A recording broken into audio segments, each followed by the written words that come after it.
The first question that probably comes to your mind when clicking on this video is, what on earth could the master plan even be for The Rock, especially after the monumental Raw debut on Netflix? But why The Rock in this spot? Where is this going with the Great One? When and how could the biggest movie star in the world be the big needle mover in a critical year for WWE in their global expansion? What could WWE's master plan for The Rock be with two major names he has serious history with?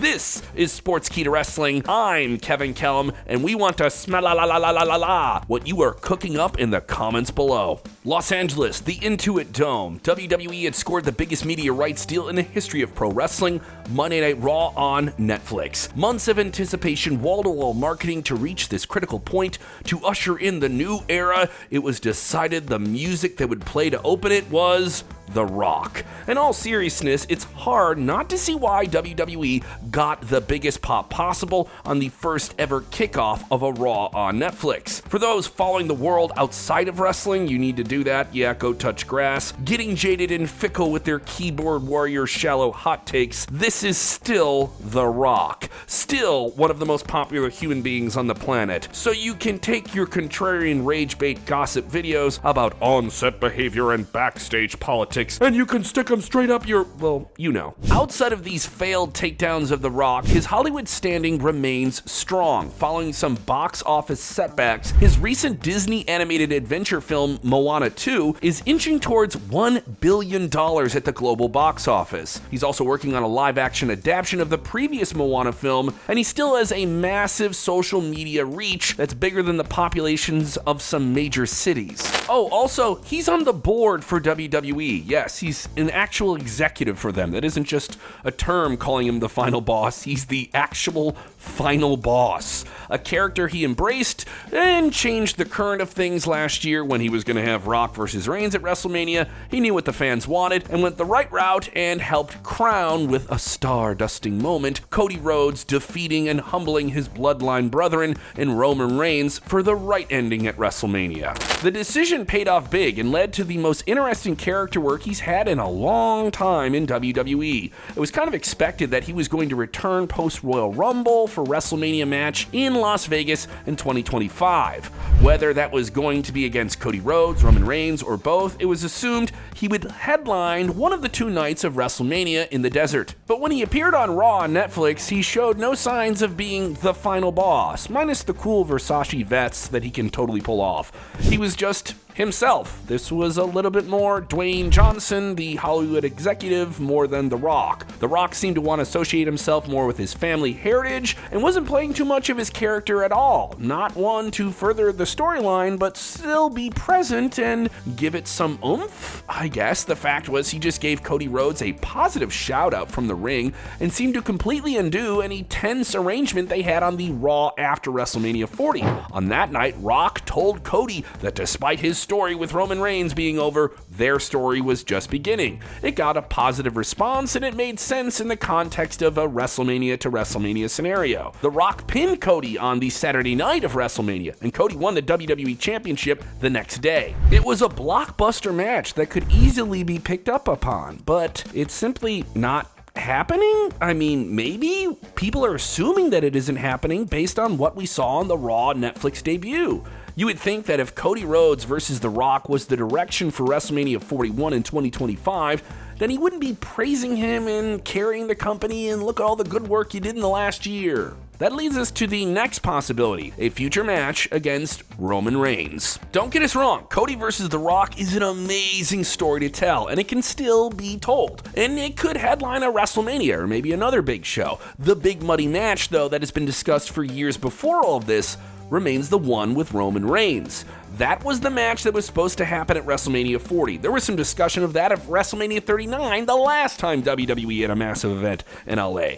But we all know how that just didn't happen. With Cody Rhodes having some significant distance now from the bloodline, The part we have to figure out is where exactly WWE is supposed to pick this up with The Rock and Roman Reigns. They're on good terms at WrestleMania. There was no sign of tension, except for a small moment where the Roman character made the Rock character acknowledge him. Some more water was poured on this seed that has already been planted, believe it or not, in that one moment on the Raw Netflix debut with The Rock putting the Ula Fala on Roman Reigns. Yes, that didn't appear to be too much tension, but it was all subtle. It was all unspoken. It was certainly something you could see underneath the surface. If you watch the segment back, there's almost an invisible line that you can see when you pay attention to it. Although Rocky appears happy, the slightest hesitation can indicate deeper intentions and bitter feelings. There were about 10 to 12 seconds there where they stared at each other. They stared each other down. The Rock took off his designer sunglasses before raising his hand to signify unity with his cousin. And this, ladies and gentlemen, boys and girls, is where we might just be getting the swerve we never expected or could see coming. Yes, it's true. He hugged Cody and embraced his cousin and put the Ula Fala on him, but what if it's all just... There are a couple of options here. One, the straightforward targeting of Roman Reigns and his status as the tribal chief. And two, a triple threat match involving Cody Rhodes and Roman Reigns. One that has long been theorized since The Rock showed up at the end of the Bad Blood Premium Live event. And there's some critical reasons overall in the bigger WWE picture why the triple threat might be the better option of the two, and it's the fact that the three biggest stars can headline one WrestleMania night, giving more options for other big name talents like, say, a CM Punk to have their main event show on the Saturday night of the two-night WrestleMania presentation. But aside from that, both scenarios make sense. With option one, Roman versus Rock, it's a straightforward story with a whole lot of expectation and a whole lot you don't have to explain. It's right there. It presents itself and makes sense just based on the history and the connection they both have. Some of the best stories are the simplest ones, and The Rock returning to challenge a babyface Roman to determine the true tribal chief of their family can sell itself. With option two, there's no coincidence that Cody Rhodes was presented at ringside as The Rock addressed the fans. Both moments don't seem like they were major parts of the show, but considering the timing of it and how things played out, it directly plays into a possible triple threat main event at WrestleMania. The building blocks are there. We hope that The Rock doesn't win the Royal Rumble, though that would be crazy and would certainly get a reaction, because he can simply add himself to the WWE title match just based off his corporate TKO board member powers. He's technically Cody and Roman's boss, remember? Everything The Rock does on WWE TV in recent times has been limited, and those appearances in retrospect have always been purposeful to some degree. Everything is intentional. In our minds, we could not only get the triple threat, but Rock versus Roman Reigns is a match that could happen down the line as well. Whatever the direction is that we're going in, get yourself seated and buckle up, because the road to WrestleMania in Vegas is going to be a wild one. Thank you for watching.